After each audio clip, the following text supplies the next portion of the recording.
주 예수보다 더 귀한 것은 없네. 이 세상 무기와 바꿀 수 없네. 영 죽은 내 대신 돌아가신 그 놀라운 사랑 잊지 못해. 세상 즐거움 다 버리고 세상 자랑 다 버렸네. 주 예수보다 더 귀한 것은 없네. 예수밖에는 없네. 주 예수보다 더 귀한 것은 없네. 이 세상 명예와 바꿀 수 없네. 이전에 즐기던 세상 일도 주 사랑하는 맘 맺지 못해. 세상 즐거움 다 버리고 세상 자랑 다 버렸네. 주 예수보다 더 귀한 것은 없네. 예수밖에는 없네.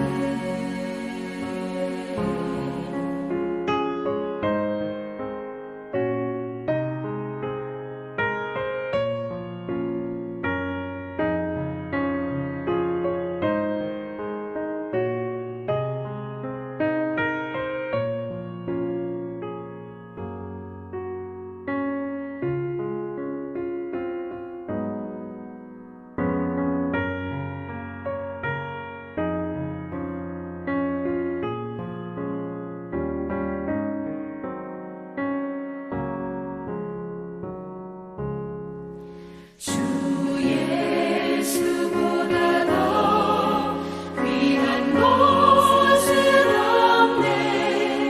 이 세상 행복과 바꿀 수 없네. 유혹과 핍박이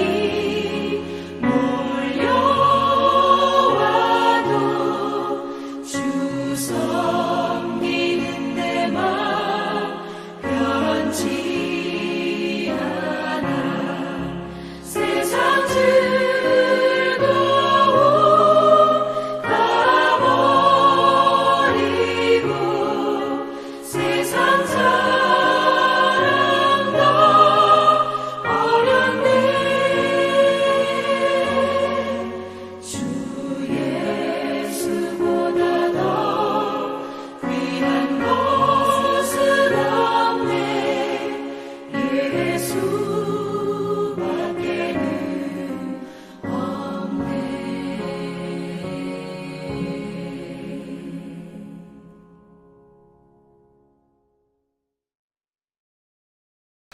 자, 우리 마태복음 6장 14절로 15절 말씀 신약 성경 8쪽을 함께 말씀으로 은혜 나누도록 하겠습니다. 제가 천천히 읽겠습니다. 너희가 사람의 잘못을 용서하면 너희 하늘 아버지께서도 너희 잘못을 용서하시려니와 너희가 사람의 잘못을 용서하지 아니하면 너희 아버지께서도 너희 잘못을 용서하지 아니하시리라. 아멘.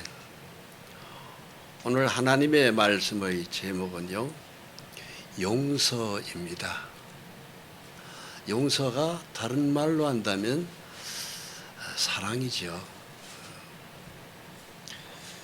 살다 보면 도저히 저 사람은 용서 못해, 이런 앙금이 사람 속에 있어요. 특히 예수 믿는 사람이 그 마음을 가질 수 있어요. 저 한마디로 우리 눈에 진짜 가시 같은 원수 같은 사람이 있거든요. 근데 주님은 뭐라고 말씀하셔요? 용서해라는 것입니다. 근데 그 용서가 쉽게 되지를 않아요. 하나님, 나 못해요. 다른 사람은 다 용서해도 저 사람은 용서 못합니다. 그것이 사람 속에 있습니다. 근데 용서 안 하면 어떻게 되죠? 용서하면 안 하면은 나도 너를 용서 안 해, 이렇게 돼 있어요. 그러니까 우리는요, 용서해야 됩니다. 하나님이 말씀하신 대로 용서해야 돼요. 근데 그 용서가 쉽습니까? 참 어려운 것이 용서예요. 남의 실수와 흠을 용서하는 거 절대 쉽지 않습니다. 그럼 어떻게 해야 우리가 용서할 수 있을까요? 기도해야만이 용서가 돼요. 기도 안 하면 절대 용서 안 됩니다.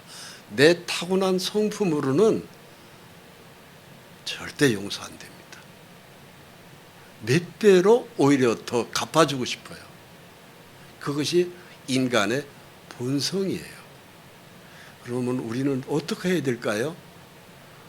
말씀을 쫓아서 기도할 때, 성령을 받을 때 용서가 돼요. 그 사람이 미워지지 않습니다. 그리고 불쌍히 여기고 그 사람에게 따뜻하게 용서의 은혜를 베풀 수가 있습니다. 용서해야 돼요.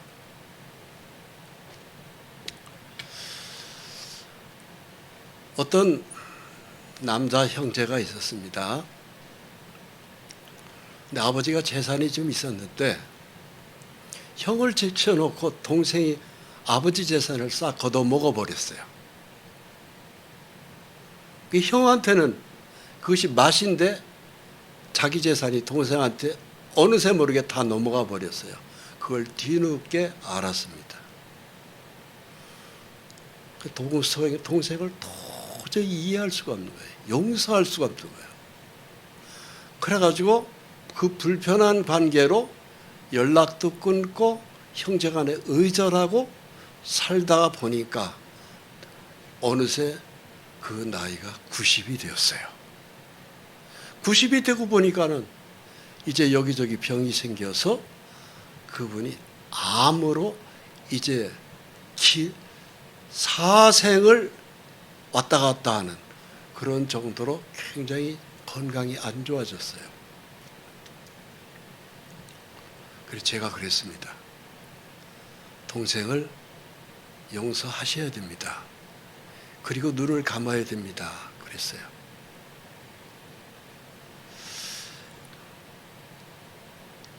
하도 동생하고 의절하고 전화도 없이 이제 완전히 남으로 산 것이 상당한 세월이 지나서 자기 몸은 이제 병들었고 만나도 대화가 안 되는, 동생도 중병에 걸려가지고 병원에서 오늘날 하는 건강으로 이제 두 형제가 서로 죽음을 목전에 두고 있어요. 제가 간절히 주문했습니다. 직접 대화가 안 되면 편지라도 한 장을 간단하게 쓰셔야 됩니다. 어떻게? 너의 실수와 죄를 내가 형으로서 용서한다. 그리고 이 세상의 모든 인연을 이제 끝내고 천국에서 보자. 둘 다 예수 믿는 사람이에요. 근데 용서가 안 되는 거예요. 그래서 1년이 가도 2년이 가도 10년이 가도 따뜻한 밥 한 그릇을 못 나누는 사이가 된 거예요. 그러다가 어느새 모르게 자기도 이제 중병에 걸려서 죽음을 코앞에 놔두고 메시지를 받았습니다. 하나님의 메시지, 용서해라. 동생도 형님한테 지은 죄가 있어요. 그 지은 죄 때문에 그 동생은 아버지 재산은 다 몽땅 가지고 왔지만 행복하지를 못했어요. 그래가지고 자기 양심에 걸려서 자기 부인을 시켜서 1,000만 원을 돈을 보냈어요. 형님 마음을 풀어주려고. 용서의 표시를 한 거죠. 근데 그 1,000만 원이 돈이 뭐라고? 동생의 부인이 재수 씨가 그 돈을 꿀꺽 먹어버렸어요. 중간에. 그러고 난 다음에 형은 내가 동생한테 돈 받은 적이 없다. 난 머리가 굉장히 좋은 사람이다. 돈을 받았으면 통장에 있을 거 아니냐. 없지 않느냐. 가져온 적도 없다. 재수 씨가. 이렇게 된 거예요. 1,000만 원 때문에 형제간에 이 세상에서 둘 다 죽음을 목전까지 풀지를 못하고 세상을 떠나게 생겼어요.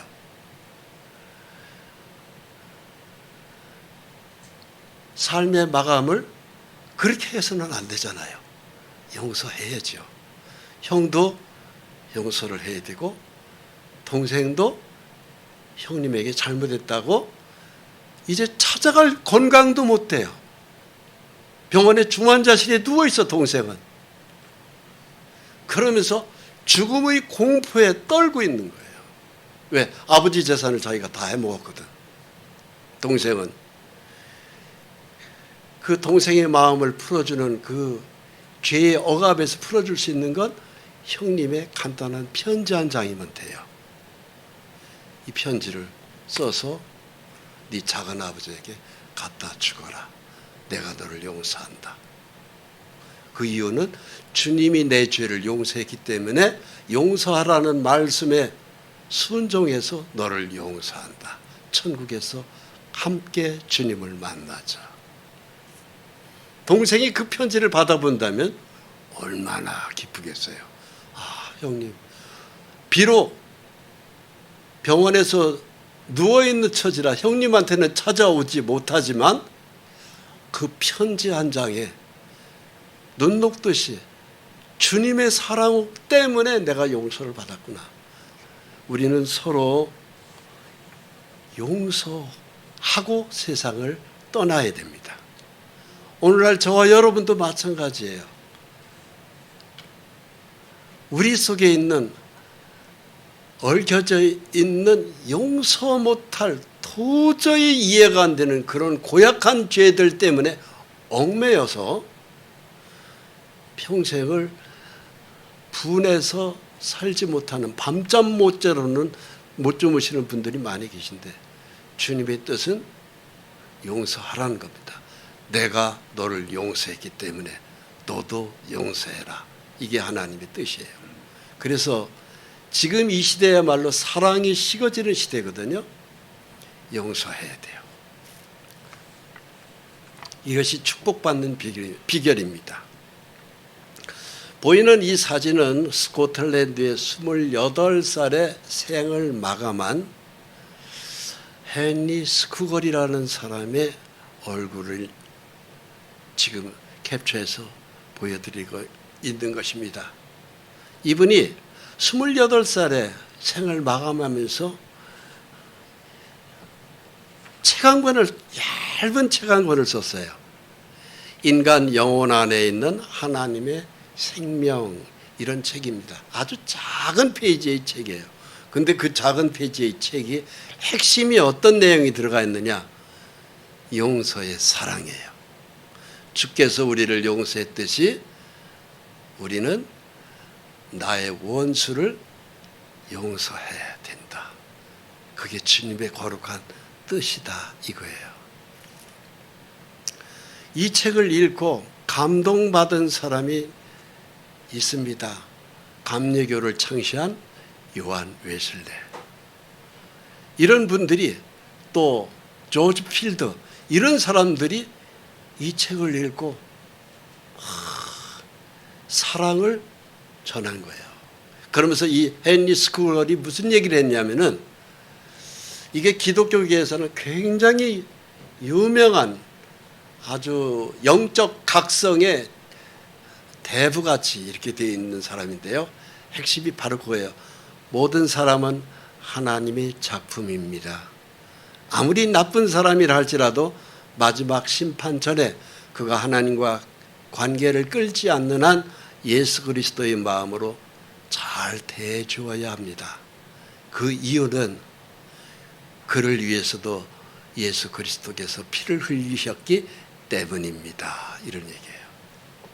즉 아무리 악질이라더라도 아무리 내가 용서 못할 죄덩어리 인생이라더라도 우리 주님의 피는 그 사람의 죄를 용서하기 위해서 피를 흘려 죽었기 때문에 그 주님을 믿는 우리는 남을 용서해야 된다 하는 것입니다. 할렐루야. 조나단 에드워즈라는 이 사진에 보이는 이 인물은 1700년대 미국 대륙을 완전히 영적으로 변화시킨 아주 위대한 인물입니다. 미국이 기독교 국가로 만드는데 절대적으로 공신한 분인데 이분은 요한복음 8장 15절 말씀을 항상 심중에 두고 설교의 메시지마다 항상 얘기했어요. 내용이 바로 뭐냐? 너희는 육체를 따라 판단하나 나는 아무도 판단하지 아니하노라. 예수님 말씀이거든요. 예수님이 그러셨어요. 너희는 육체를 따라 판단한다. 근데 나는 아무도 판단하지 않겠다. 근데 우리는 우리 육신의 근성은 어떻게 되어 있어요? 남을 쉽게 판단하죠. 쉽게 정죄하죠. 쉽게 화내죠. 그런데 주님은 나는 그렇게 판단하지 않는다. 이 판단은 하나님의 고유 권한이에요. 죽고 난 다음에 잘 살았느냐 못 살았느냐 하는 심판주가 하시는 기준이 그분에게 있어요. 근데 우리는 살아있을 때 이 말씀을 그냥 슬쩍 지나갑니다. 다른 사람을 함부로 판단하지 말아라. 상대방이 구원을 받았는지 아닌지 진짜인지 가짜인지 그것은 내가 할 일이 아니다. 죄의 심판 때 하나님이 할 일이다. 다만 지금 내가 할 일은 그를 사랑하는 것이다. 내가 사랑으로 그 사람에게 대해주라는 것이죠. 이게 주님의 가르침이에요. 그렇습니다. 우리는 용서라는 사랑, 덮어주는 사랑, 이해해주는 사랑, 용서하는 그런 것이 하나님의 나라예요. 하나님의 나라의 특징은 사랑과 용서, 섬김과 베품, 겸손과 양보, 나눔과 이해, 이런 것들이 하나님 나라의 백성들이 취해야 될 성품입니다. 근데 마귀의 특징은 바로 뭐예요? 미움과 다툼, 욕심과 거짓, 위선, 탐욕, 파괴, 교만, 혼돈. 그러니까 내가 뭐가 뭔지를 모르겠다. 그냥 혼돈스럽다. 그것은 악한 영, 마귀가 내 영을 잠식해서 그래요. 그래서 예수 믿는 사람들도 선명하지 못한 사랑, 판단 이런 것들에 속해 있으면은 내 마음이 늘 청결할 수가 없죠. 그래서 늘 예수를 믿긴 믿는데 뭔가 하나님 앞에서 서기에 부끄러운 이런 것들이 있을 수 있습니다.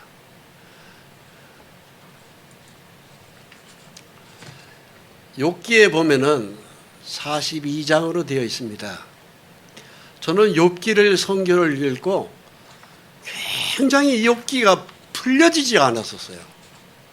읽어도 모르겠더라고. 왜 이런 욥이라는 훌륭한 사람이 그렇게 하루아침에 거지가 되고 온몸에 병이 들고 자식 열이 한꺼번에 다 죽어버리고 그리고 재산 다 잃고 그렇게 큰 부자가 완전히 쪽박을 찼을까? 욥기의 시작은 부자인 욥에서부터 시작돼요. 그 중간 과정에 엄청난 환난을 당합니다. 그랬던 그 욥을 찾아온 4명의 친구들이 있었어요. 근데 그 친구들하고도 계속 욥은 싸울 수밖에 없었어요. 왜? 의롭게 살았어요. 깨끗하게 살았어요. 고아와 과부를 절대로 외면하지 않았어요. 돌보고 섬겼어요. 그렇게 사는 사람 없어요. 심지어는 판검사 경찰서장이 나무 그늘에서 쉬다가도 욥이 나타나면 그늘에서 자리에서 일어나서 욥에게 고개를 숙이고 인사했습니다. 그 정도로 욥은 훌륭한 인격자예요.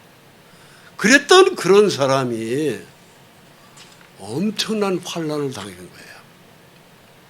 그런데 제가 욥기 42장, 욥기의 결론은 마지막 42장을 잘 보면 거기서 풀려버려요. 제가 거기서 풀렸어요. 욥이 이런 얘기를 합니다. 내가 주께 대하여 귀로 듣기만 하였사오나 이제는 눈으로 주를 배웠나이다. 그러므로 내가 스스로 거두어 드리고 티끌과 재 가운데서 회개하나이다. 그래서 욥은 이 41장까지 전부 다 친구들하고 진리의 말씀을 붙들고 싸워서 한 번도 접은 적이 없을 정도로 당당하게 사는 하나님에 대한 지식도 풍성한 사람이에요. 그리고 누구랑 싸움과 변론해가지고 입싸움에서 접은 적이 없는 사람이에요. 그리고 실제로 행실도 그랬고 고아와 과부가 있으면 절대로 그냥 지나가지 않았고 그들을 위해서 재판에 변호도 해주고 먹여주고 심지어는 자기가 입는 옷을 벗어서 입혀주고까지 덮어주고 했던 사람이 바로 욥이에요. 그랬던 그 욥이 이제 죄를 회개하는 겁니다. 이제 귀로만 들었었는데 내가 눈으로 주를 배웠나이다. 그러면서 회개합니다. 얘기하는 거예요. 여기서 우리가 참 중요한 것이 바로 고난을 받는 것도 축복이라는 사실이에요. 여러분, 고난이 축복이라는 말 잘 이해되세요? 고난도 축복이에요. 왜? 고난 속에서 하나님 앞에 더 가까이 나아갈 수 있기 때문에 축복이에요. 가난도 축복이고 아픈 것도 축복이에요. 왜? 자기를 돌아보게 되거든요. 그랬던 그 욥이 회개합니다. 무엇을 회개할까요? 지난날 자기의 영적 자만, 교만심, 내가 너보다 낫다고 하는 착각을 회개합니다. 내가 너보다 항상 그렇게 살아왔던 거예요, 욥이. 근데 욥만 그런가요? 우리도 그렇지 않은가요? 우리도 그렇잖아요. 성경을 좀 알고 배웠다 하면은 더 많은 영적 지식을 자랑하잖아요. 근데 하나님은 그걸 원하는 게 아니거든요. 더 낮아지는 걸 원하거든요. 상대를 존중해주고 이해해주고 섬겨주고 베풀고 희생해주는 거. 그런 부분에서 욥이 약했어요. 영적으로 덜 성숙한 미성숙이라고 하죠. 그랬던 욥이 진실로 자기 잘못을 뉘우치고 상대의 흠만을 보고 내가 너보다 낫다는 착각과 교만에서 그가 회개하고 회개합니다 하면서 회개라는 단어가 욥기 42장 맨 끝에 나와요. 욥의 전체적으로 일생에 회개해 본 적이 없는 거예요. 왜? 잘 살았거든요. 실수 안 했어요. 남들보다 죄구더기 속에서 안 빠져 살았어요. 이 사람 실제로 의롭게 사는 사람이에요. 그렇기 때문에 자기가 회개할 것이 없는 걸로 알았던 사람이에요. 그런데 욥이 하나님의 매를 맞고 난 다음에 그 다음에는 회개하는 마음이 생긴 거예요. 그러니까 이 회개도 하나님의 은혜예요. 축복이에요. 하나님이 회개의 마음을 주는 거예요. 오늘날 우리에게도 회개의 마음을 주잖아요. 그래서 하나님, 나는 부족한 사람입니다. 하나님, 나의 죄를 자백하고 용서받기 원합니다. 회개가 꼭 필요합니다. 회개가 끝나고 나니까 욥이 말씀을 가지고 항상 다툼이었던 친구들을 위해서 기도해 주는 욥으로 바뀝니다. 욥기 41장 2장 8절에 보면은 친구들을 위해서, 4명의 친구를 위해서 기도하는 모습이 나와요. 그 이전에는 욥은요, 항상 입씨름에서 싸우는 대상이었어요. 친구들하고. 내가 너보다 낫다. 또 내가 의롭게 살았다. 나는 누구보다도 훌륭해. 나는 흠이 없어. 그리고 설전, 입씨름하면 한 번도 져본 적이 없어요. 상대를 인정해 준 적이 없어요. 그게 욥이에요. 그랬던 욥이 42장 8절에 가서 회개하면서 상대를 위해서 기도해 주는 욥으로 바뀌어버립니다. 내 종 욥이 너희를 위하여 기도할 것인즉 내가 그를 기쁘게 받으리니 너희가 우매한 것만큼 너에게 갚지 아니하리라. 여러분, 욥이 남을 위해서, 기제는 회개 끝나고 나니까 남을 위해서 정말로 사랑해주는 욥으로 그가 그 신앙 인격이 바뀔 걸 하나님은 잘 아시는 거예요. 그리고 욥하고 입씨름하고 싸웠던 그 친구들을 위해서 기도해주는 욥으로 바뀌었을 때 하나님은 욥을 축복하셔요.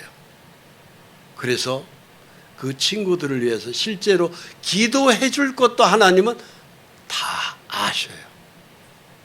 우리 아버지 하나님은 전지전능하신 분입니다. 그래서 기도해 줍니다. 친구들을 위해서.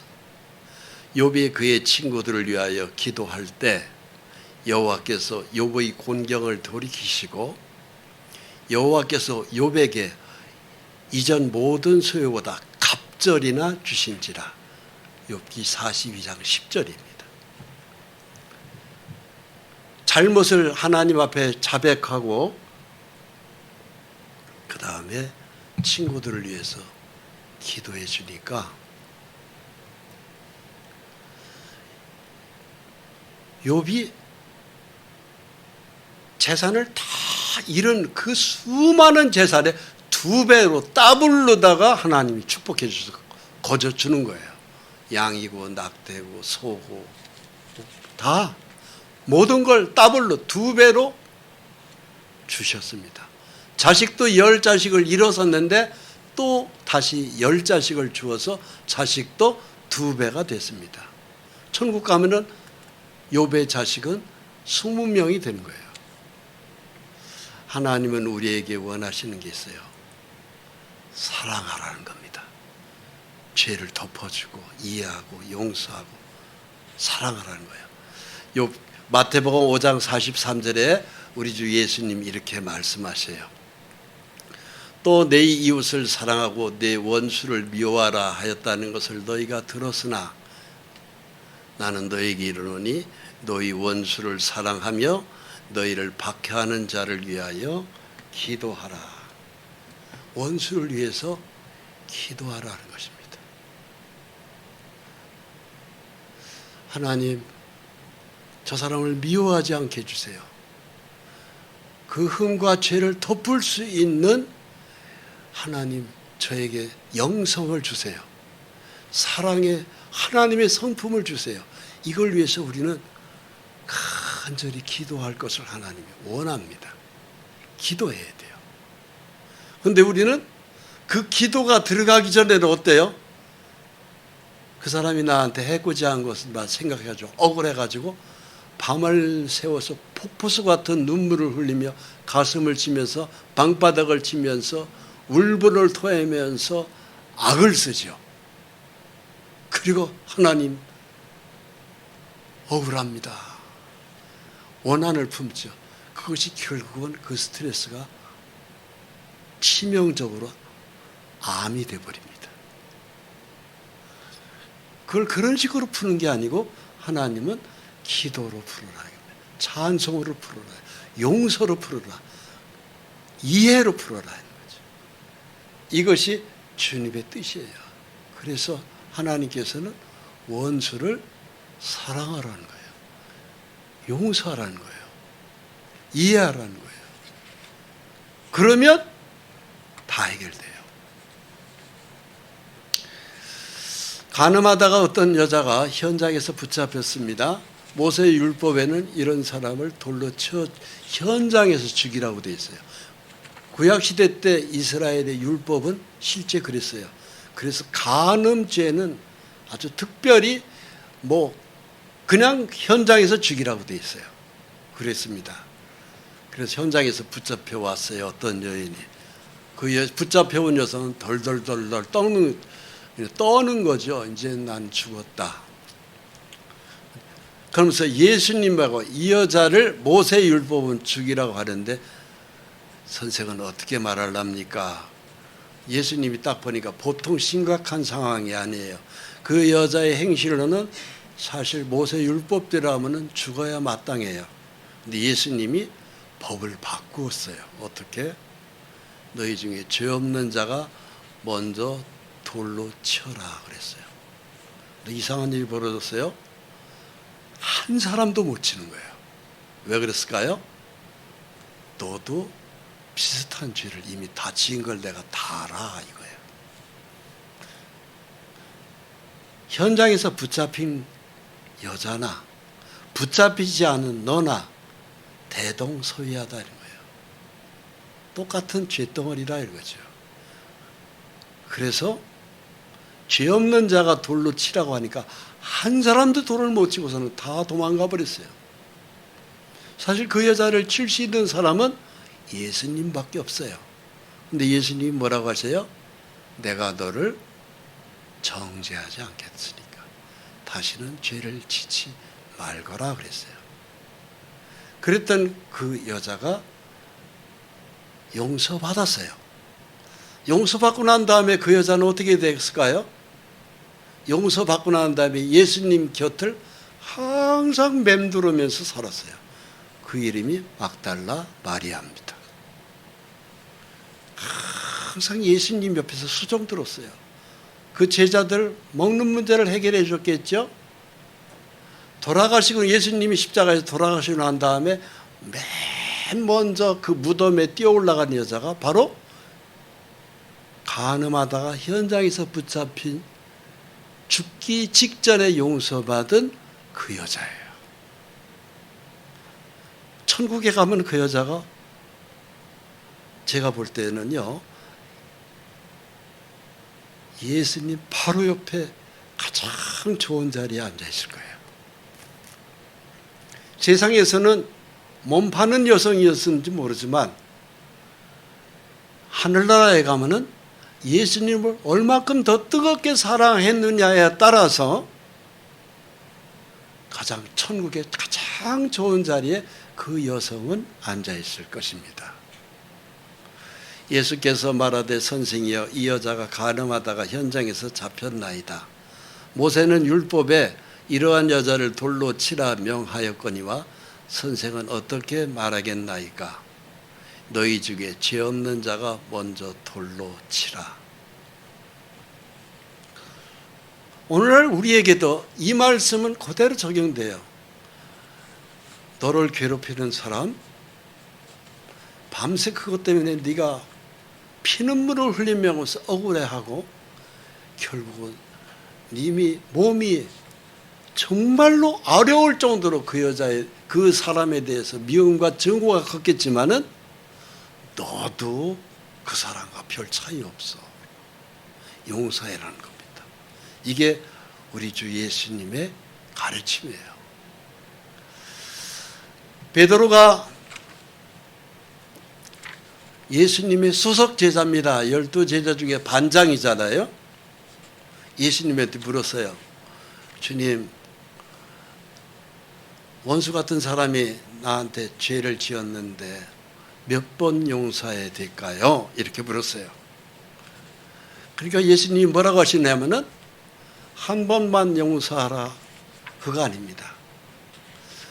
7번까지 용서해 주면 되겠습니까? 베드로가 그래도 반장다운 얘기를 했어요. 그러니까 예수님이 뭐라고 하세요? 7번만? 아니야. 7번씩 70번이라도 해야 돼. 그러니까 몇 번이에요? 490번 용서하라는 거예요. 그건 바로 뭐예요? 사람 죄와 흠이 있을 때 그걸 가지고 기억하지 말고 내가 너를 용서했듯이 너도 용서해야 돼. 그것이 내 사랑을 받은 사람이 마땅한 걸어가야 될 길이야 얘기하시는 거죠. 마태복음 18장 21절을 읽겠습니다. 그때 베드로가 나와 이르되 주여 형제가 내게 죄를 범하면 몇 번이나 용서해 주리이까? 7번까지 하오리이까? 예수께서 이르시되 내게 이르노니 7번뿐 아니라 7번을 70번까지 할지니라. 용서가 결국은 답이라는 얘기죠. 주님의 가르침은 용서했어요. 원수 같은 사람, 친구가 되었던, 자식이 되었던, 이웃이 되었던, 형제가 되었던 용서하고 세상을 떠나야 됩니다.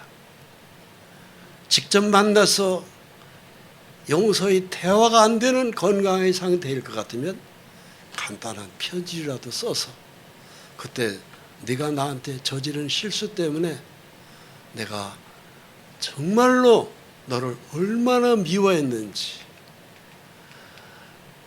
밤낮에 밤잠을 못 자면서 억울했었는데 내가 너를 용서한다. 주 예수님이 너를 용서하라고 해서 용서한다.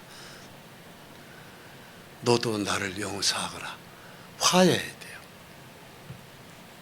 이게 주님의 뜻이에요. 그래서 형제간에 모든 감정을 다 풀고 이 세상을 떠나야 돼요. 그게 하나님의 뜻입니다. 천국에는 1만 달란트 빚진 자가 있었어요. 어떤 사람이. 그래가지고 1만 달란트면은 현재의 돈으로 얼마인 줄 아십니까? 현재의 돈으로 계산하면은 60억에 해당돼요. 60억을 갚을 돈이 없는 거예요. 그 빚을. 그래가지고 이것저것 다 팔아도 못 정리해. 그래서 그 빚을 진 사람이 채권자한테 찾아가지고 내가 당신한테 60억 빚을 지었는데 도저히 갚을 수가 없습니다. 집이고 뭐고 다 팔아도 해결이 안 됩니다. 나를 그냥 감옥에다 집어넣으세요. 그렇게 해서라도 내가 형무소라도 가서라도 용서를 받을 수 있다면은 그거라도 해서 이 빚 문제를 깨끗이 해결하고 싶습니다 하는 얘기를 했어요. 채권자가 들어보니까는 빚을 갚을 사람이 60억 빚 나올 데가 없거든요. 그렇다고 그 사람 감옥에 집어넣으면 뭐 할 거예요? 그래서 마음을 먹었습니다. 당신 빚을 갚지 않아도 됩니다. 예? 무슨 말이에요? 당신이 갚아야 될 60억 내가 기억지도 않을 테니까 없는 걸로 합시다. 됐습니까? 그러고 난 다음에 용서함, 빚 안 갚아도 됨 하면서 딱 증표를 하나 딱 찍어서 직인까지 딱 찍어서 주었습니다. 60억 빚이 한꺼번에 다 그냥 없어져 버린 거예요. 그랬던 그 사람이 그 집을 나오면서 춤을 추면서 나옵니다. 아, 이제 내가 살겠다. 내가 이제 감옥 갈 일도 없고 빚 갚을 일 때문에 밤새워서 고민할 것도 없고 노동할 것도 없다. 끝났다. 이제 나는 빚 계산이 끝났다. 그리고 난 다음에 이 사람이 나오자마자 돌아다니는데 내 눈에 딱 띄는 사람이 있어요.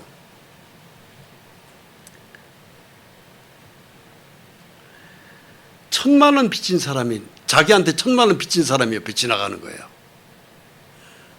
자기가 60억 탕감받은 건 생각 안 하고 자기한테 1,000만 원 빌려간 사람, 저놈이 1,000만 원 나한테 빌려갔잖아?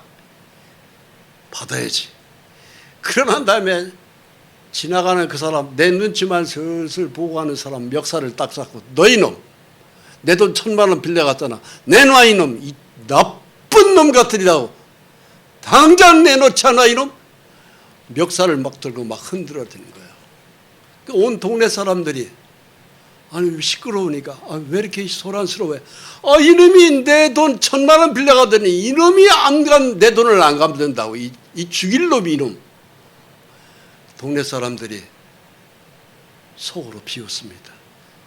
아니 60억을 저는 탕감받았는데 돈 1,000만 원 가지고 저 사람 목을 붙들고 고래고래 온 동네가 떠나가도록 소리를 질러대는 것을 보고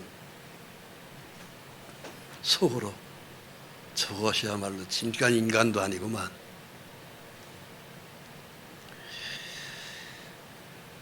자기한테 100데나리온을 현재 돈으로 환산하면 1,000만 원이에요. 근데 자기는 60억을 이미 하나님 앞에 용서받았어요. 그게 바로 뭔지 아세요? 예수님의 십자가 피가 우리의 모든 죄를 다 용서받은 거예요. 예수를 믿는 사람은 우리 실수와 흠과 모든 것을 과거, 현재, 미래의 죄까지 다 탕감받은 거예요. 용서받은 거예요. 십자가의 피가 그렇게 소중한 것입니다. 예수의 피를 깨달은 우리는 용서받은 마음으로 너도 너한테 조금 실수한 사람, 그 1,000만 원짜리 빚 용서해라. 풀어줘라. 그래서 하나님은 1만 달란트 탕감받은 사람은 100데나리온 빚진 자도 용서하기를 바라는 거예요.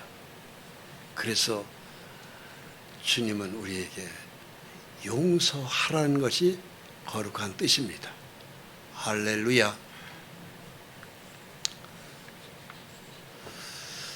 마태복음 18장 35절에 이런 말씀이 있습니다. 너희가 각각 마음으로부터 형제를 용서하지 아니하면 나의 하늘 아버지께서도 너희에게 이와 같이 하시리라. 여러분, 하나님 아버지가 우리의 죄를 다 용서하셨어요. 십자가의 예수를 믿는 건 바로 용서받은 하나님의 사랑을 믿는 거예요. 십자가는요, 용서의 표시 영수증입니다. 내 마음의 그 영수증을 감사의 기쁨으로 가진 사람은 설령 누가 내한테 원수 같은 짓을 했다 할지라도, 흠이 있다 할지라도 용서하는 게 하나님의 뜻이에요. 용서해야 됩니다. 그것이 주님의 뜻이에요. 용서하지 않잖아요? 그럼 내 아버지께서 너희에게 이와 같이 하시리라. 용서 안 한 것 때문에 우리가 화를 당합니다. 용서해야 됩니다. 이게 주 하나님의 뜻입니다. 하나님은, 우리 주 예수님은 우리에게 그 용서를 하는 것을 자꾸 주문하고 계세요. 우리 신앙 양심에 남의 죄를 흠을 가지고 물고 늘어지는 것이 아니고 용서하기를 원합니다. 요한복음 13장 34절에 이런 말씀이 있어요. 새 계명을 너에게 주노니 서로 사랑하라. 내가 너희를 사랑한 것 같이 너희도 서로 사랑하라. 너희가 서로 사랑하면 이로써 모든 사람이 너희가 내 제자인 줄 알리라. 아멘. 사랑이라는 건 다른 게 아닙니다. 용서예요. 그리고 저 사람은 용서 못해라는 고집을 우리가 내려놔야 돼요. 꺾어야 됩니다. 그래서 모든 사람에게 우리가 사랑을 베풀 때 그 사람이 언젠가는 나와서 그 사랑에 감동받아서 와서 무릎 꿇고 눈물을 흘려가면서 빕니다. 제가 잘못했습니다. 저를 용서해 주십시오. 그런 감동이 우리에게 있습니다. 헨리 스쿨걸의 이야기입니다. 참 이 목사님은요 28년밖에 못 살고 돌아가셨어요. 천국에 가면은 참 이분은 참 굉장히 위대하신 분이에요. 그 사람이 글 속에 이런 참 글들이 있어요. 모든 사람은 하나님의 작품입니다. 아무리 나쁜 사람이라 할지라도 마지막 심판전 그가 하나님과 끊지 않는 한 예수 그리스도의 마음으로 잘 대해줘야 합니다. 그 이유는 그를 위해서도 예수 그리스도께서 피를 흘리셨기 때문입니다. 헨리 스쿨걸의 목사님의 아주 28 청년의 나이에 죽었어요. 그런데 이 28의 이 청년 목사님이 이 글을 남긴 거예요. 주옥 같은 글을. 그러면서 오늘날 우리에게 예수 믿는 우리에게도 용서해라는 겁니다. 그래야 가정이 평안합니다. 내 건강해질 수 있습니다. 집안의 재산도 더 늘어날 수 있습니다. 항상 웃음이 떠나지 않습니다. 또 마찬가지로 조나단 에즈워드 미국을 기독교 국가로 만드는데 절대적으로 이분이 큰 역할을 했어요. 남을 함부로 판단하지 마십시오. 그 사람이 구원을 받았는지 아니면 가짜인지 판단하지 마십시오. 그건 하나님이 할 일입니다. 내가 할 일은 딱 하나. 그를 지금 사랑하는 겁니다. 그를 지금 용서하는 것입니다. 할렐루야. 오늘 무더운 더위에 귀한 걸음들을 하셨습니다. 참으로 우리가 하늘나라를 향해서 나아가는 저와 여러분들이 마귀의 거짓, 미움과 다툼, 위선, 탐욕, 파괴, 혼돈, 교만 이러한 사회의 환경에서 우리는 뒤엉켜 살고 있어요. 그런데 우리는 하늘을 향해서 가는 사람으로서 남을 용서하고 사랑하고 섬기고 베풀고 겸손하고 양보하고 나누고 이해하는 하나님의 사람으로 우리는 오늘도 이 더위에 승리하면서 살기를 주님이 원하십니다. 기도하겠습니다. 하나님 감사합니다. 오늘도 1년 중에 가장 무더운 더위에 주님 저에게 귀한 생명의 말씀의 메시지를 주셔서 감사합니다. 미움과 증오보다는 다툼과 성냄보다는 이해하고 용서하고 섬기고 베푸는 참으로 아름다운 하늘나라 사람답게 우리의 영성으로 믿음으로 승리케 해주옵소서. 예수 그리스도의 이름으로 기도합니다. 아멘.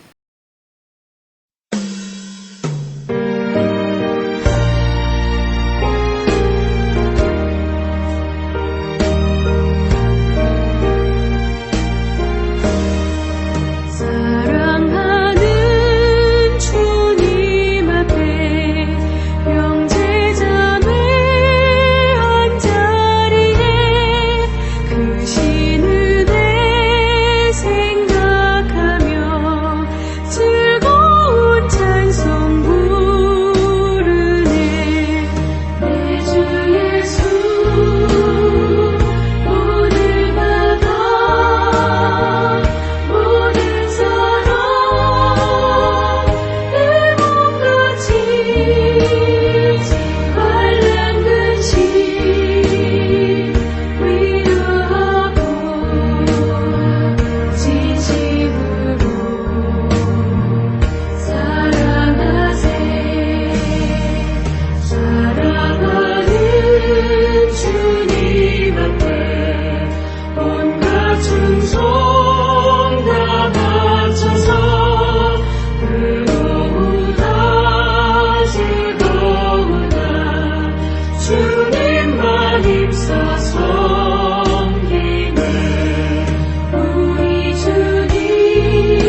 주내